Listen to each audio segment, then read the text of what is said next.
नमस्कार, आदाब। मैं हूं अब्दुल रहमान और आप देख रहे हैं अंडमान आज तक। इस समय मैं मौजूद हूं वीर सावरकर अंतर्राष्ट्रीय एयरपोर्ट पर, जहां पर आज अंडमान निकोबार से कुछ बच्चे जो है 6 इंटरनेशनल मार्शल आर्ट में जो है गोल्ड मेडल वगैरह जीत कर आए हैं। और इनका जो अगुवाई कर रहे थे सेल्वम जी, वे भी हमारे साथ मौजूद है और सारे बच्चे भी हमारे साथ मौजूद है जो आज ही पोर्ट ब्लेयर में उतरे हैं। हम उनसे जानना चाहेंगे कि ये खेल प्रतियोगिता कैसा रहा और कहाँ तक कितने मेडल इन्होंने जीते हैं।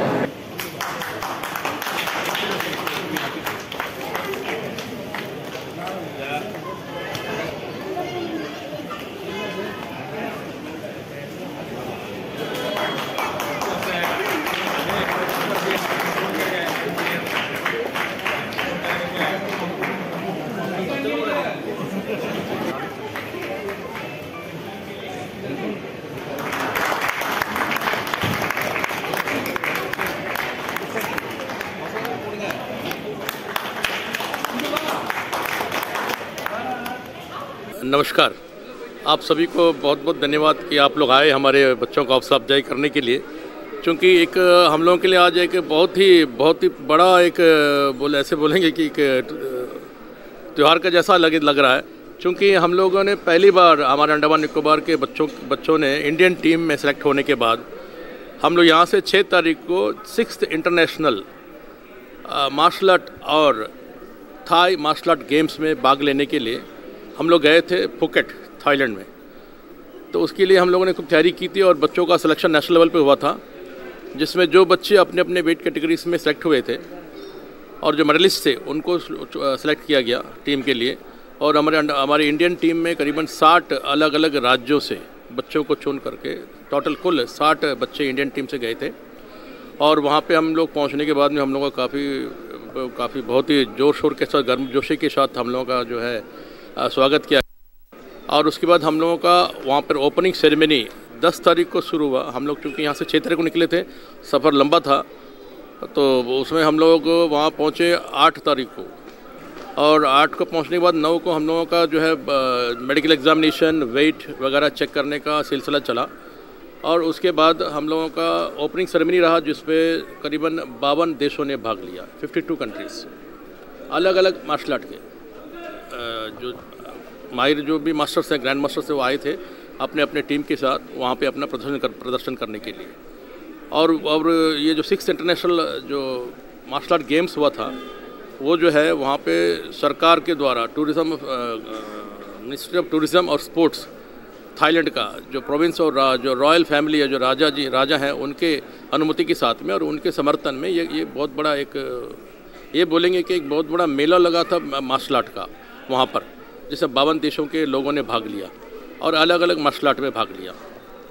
तो उसमें हम लोग भी एक हिस्सा थे। इंडिया से, भारत से हम लोग स्क्वे मार्शल आर्ट की टीम के नाम से हम लोग गए थे, जिसमें हम लोग अपने खेल का प्रदर्शन वहाँ पे किया। और हम लोगों के साथ में करीबन हम लोग के जो स्क्वे मार्शल आर्ट के जो देश हैं, उसमें करीबन हम लोगों का जो है देश का नाम थोड़ा सा क्योंकि हम लोग भी पहले बार गए हैं इसलिए, तो उज़्बेकिस्तान, एक उज़्बेकिस्तान था, थाईलैंड, इंडोनेशिया, श्रीलंका और हम लोग इंडिया, करीबन 5 से 6 कंट्री उसमें थे जिन्होंने भाग लिया। और करीबन लगातार 2 से 3 दिन हम लोगों का जो है ये चैम्पियनशिप चला। उसके बाद उसमें हम लोगों को एक बहुत ही गर्व की बात है कि हम लोग अपने गेम ले गए थे। भारत देश का हमारा अपना ये ट्रेडिशनल गेम है, जिसको हम ये कहते हैं स्क्वे का मतलब है वार, द वे ऑफ वार, युद्ध कला। तो इसमें सारी चीज़ें जो है लोअर लेवल पे जो भी चीज़ें होती है वो कराटे के जैसे सेम डिटो किक्स वगैरह, और अपर लेवल जब आते हैं तो head guard, chest guard, arm guard, Shin guard वगैरह पहन करके, जैसे तलवार का फाइट होता था, तलवारबाजी जो होता था युद्ध में पुराने ज़माने की जो है राजा महाराजाओं के ज़माने में, उसे का एक मॉडिफिकेशन है जिसपे हम लोग वो तलवार के जगह पे जो है एक फाइबर स्टिक और कवर डाल करके उसमें स्कोरिंग सिस्टम पे स्पोर्ट्स के तौर पे हम करते हैं, जिसमें बच्चे जो है अपने हुनर के साथ में अपने जो भी टेक्निकल जो इशूज़ जो है उस हिसाब से वहाँ पे हम लोगों ने प्रदर्शन किया। और इंडिया हमारा देश अव्वल नंबर पे आया। फर्स्ट पोजीशन हम लोग का था, सेकंड थाईलैंड था और थर्ड पे उज़्बेकिस्तान और एक कंट्री रही है उज़्बेकिस्तान, और थर्ड में था और इंडोनेशिया का भी राजा और रानी आए हुए थे उस हम लोग के इस खेल के देखने के लिए। तो एक बहुत ही गर्व की बात है कि हम लोगों को वहाँ पे काफ़ी एक अच्छा प्लेटफॉर्म मिला और आज हमारे भारत देश का नाम भी हम लोगों ने कोशिश किया कि रोशन करने के लिए हम लोग उम्मीद करते हैं कि हम लोग रोशन किया है। 52 देशों के बीच में हम लोगों का भी एक नाम लिया गया कि India has become the first this thing winner of the Sqay martial art, ये बोला गया। और वहाँ पे काफ़ी हम लोगों को सराहा गया, हमारा गेम को भी, क्योंकि पहला प्रदर्शन हम लोगों का था इसमें। तो उम्मीद करते हैं आने वाले समय में हम लोगों का प्रदर्शन अभी अच्छा होगा। और तो करीबन 17 बच्चे सेलेक्ट हुए थे अलग अलग एज के और वेट ग्रुप से। तो हम लोगों का इंडिविजुअल गेम है जिसमें इंडोर गेम होता है, तो उस हिसाब से हम लोगों को उधर पे जो है 7 गोल्ड मेडल्स और सिल्वर मेडल्स जो है 5 सिल्वर्स और 4 ब्रॉन्ज मेडल्स मिले हैं। ये और ओवरऑल इंडिया का जो पोजीशन है जिसमें 60 बच्चे टोटल बात किए थे, उसमें ओवरऑल जो गोल्ड का जो पोजीशन हम लोगों का है, तो 60 में करीबन हम लोगों के पास में 28 मेडल्स है, गोल्ड मेडल्स है। उसके बाद बाकी हम बाकी सिल्वर और गोल्ड से हम आते हैं। तो उस हिसाब से हम लोगों का पोजीशन काफ़ी अच्छा रहा, क्योंकि गेम हमारा था, इसलिए हम लोग भी काफ़ी मजबूती के साथ पे थे वहाँ पे। तो अदर कंट्रीज़ भी पहली बार आए थे, तो हम लोगों को थोड़ा हल्का लगता है मेरे को, ताकि हम लोग अपने गेम को जो है ऊपर ले आए और हम लोग फर्स्ट पोजीशन पे आए। बहुत बहुत शुभकामनाएं सर। Thank you. सबसे पहले जितने भी खिलाड़ी हमारे यहाँ से गए थे आइलैंड से, सबका बहुत बहुत स्वागत है और सबको बहुत बहुत बधाइयाँ। आपने हम लोग तो राशन रशीद फाउंडेशन और जो भी पोर्ट ब्लेयर के जनरल पब्लिक है वो हमेशा सेल्वम सर के साथ में जुड़े हुए हैं। जब स्टेट लेवल खेल के आए थे, आज एक बहुत ही बड़ा दिन है जब इंटरनेशनल लेवल में हमारे आइलैंड का नाम ऊंचा करके आए हैं बच्चे। ये बहुत ही गर्व की बात है। और जो 17 बच्चे हमारे आइलैंड से गए थे और जैसे ऑल ओवर इंडिया से 60 बच्चे गए थे, जिसमें 29 गोल्ड मेडल जैसा सेल्वम सर बता रहे हैं, ये बहुत ही एक अच्छा पॉजिटिव साइन है। हमारे जो बच्चे हैं वो इंटरनेशनल मंच पर अपना नाम रोशन कर रहे हैं। इंटरनेशनल मंच पर अंडमान का नाम उजागर हो रहा है, भारत का नाम उजागर हो जा रहा है, साथ ही साथ अंडमान का नाम भी उजागर हो रहा है। तो ये बहुत ही खुशी की बात है। तो सेल्वम सर जैसे व्यक्ति जो इतने सालों से इस चीज़ के लिए मेहनत कर रहे हैं और एक कंटिन्यूस एक लगन के साथ में इस स्पोर्ट्स को लेकर, बच्चों को लेकर साथ में जा रहे हैं, ये उसका एक नतीजा है। और ये एक पहला पड़ाव है जो इंटरनेशनल लेवल में हमारे बच्चे आज गए और मेडल लेके आए। ये सिर्फ हम इसको एक पहला पड़ाव मान के चलते हैं और बहुत सारे इंटरनेशनल मेडल हमारे आइलैंड के बच्चों के थ्रू इंडिया के पास आएंगे, ये हमारा विश्वास है। और सेल्वम सर के ऊपर भी हम सबको विश्वास है कि आगे भी ऐसे ही बच्चों का एक फ़ौज तैयार करेंगे जो अंडमान से जाकर इंडिया का नाम पूरे विश्व में रोशन करेंगे।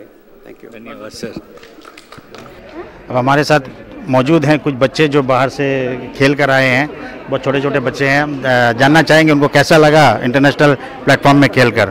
बोलिए सर। ये जो प्लेटफॉर्म है हम लोग को इंटरनेशनल प्लेटफॉर्म है, बहुत बड़ा प्लेटफॉर्म है जिसमें हमें अपना टैलेंट दिखाने का एक मौका मिला, तो बहुत सही लगा। हमारे मास्टर के थ्रू जो ये प्लेटफॉर्म मिला था, बहुत मुश्किल हुई लेकिन फिर भी हमने अपना तरफ से जितना हो सके उतना करा, उसके हिसाब से हमें अपना मेडल मिला। तो बस यही था, हमें अपने मेहनत के अकॉर्डिंग जो मिलना था मिला। बहुत बहुत शुभकामनाएं आगे के लिए। Thank you. दिनेश बताइए। सर, हमने पहला बार इतना बड़ा प्लेटफॉर्म में हमें मौका मिला था मास्टर के through, Indian Sqay martial art association का थ्रू, कि हमें इतना बड़ा प्लेटफॉर्म में खेलने के लिए आउट ऑफ 52 कंट्री, बहुत सारे कंट्रीज आए हुए थे। 52 कंट्री पे हमारा जो स्क्वे मार्शल आर्ट गेम था 5 कंट्रीज आए थे, जैसे कि आपका उज़्बेकिस्तान है, नीदरलैंड था, Thailand, Indonesia and Sri Lanka. India था, इंडिया तो गेम इंडिया का ही है, तो इंडिया गेम भी था। तो इस पर हमें बहुत कुछ सीखने भी मिला है और बहुत कुछ देखने के लिए भी मिला है कि इंटरनेशनल प्लेटफॉर्म पे स्टैंडर्ड कैसा होता है, प्लेयर्स का कैसा खेलते हैं, कि सिर्फ स्क्वे मार्शल आर्ट्स का गेम ही नहीं था, वहाँ बहुत सारे डिफरेंट गेम्स भी चल रहा था। तो उन लोगों का भी गेम्स कैसा चल रहा है, क्या उन लोगों गेम्स का रूल्स एंड रेगुलेशंस है, ये बहुत कुछ सीखने मिला था। एंड बहुत गर्व प्राउड फील कर रहे हैं कि यहाँ से पहले हम जब सिर्फ नेशनल खेल रहे थे, नेशनल खेलने के बाद अभी मौका मिला है हम इंटरनेशनल खेलने का, वहाँ पर भी हम इंडिया का और स्टेट का नाम रोशन करके आए हैं। ये थे वीर सावरकर एयरपोर्ट में जो बच्चे अभी उतरे थे इंटरनेशनल खेल कर, उन्होंने अपना अनुभव शेयर किया हमसे और बताया कि उनको कैसा लगा इंटरनेशनल प्लेटफॉर्म में खेल कर। बड़े दुख के साथ कहना पड़ रहा है कि इतने बड़े प्लेटफॉर्म में जाकर प्रतियोगिता जीत कर आए हैं। लेकिन यहाँ पर हम देख सकते हैं कि अंडमान निकोबार एडमिनिस्ट्रेशन के या अंडमान निकोबार स्पोर्ट्स के कोई भी यहाँ के कोई भी ऑफिसर यहाँ पे उनको रिसीव करने के लिए नहीं आए हैं। यहाँ पे हमारे साथ मौजूद केवल राशन रशीद फाउंडेशन के रशीद जी हैं, जो हमेशा ऐसे बच्चों को प्रोत्साहित करने के लिए सामने रहते हैं। हमारे साथ बने रहिए, देखते रहिए अंडमान आज तक। धन्यवाद।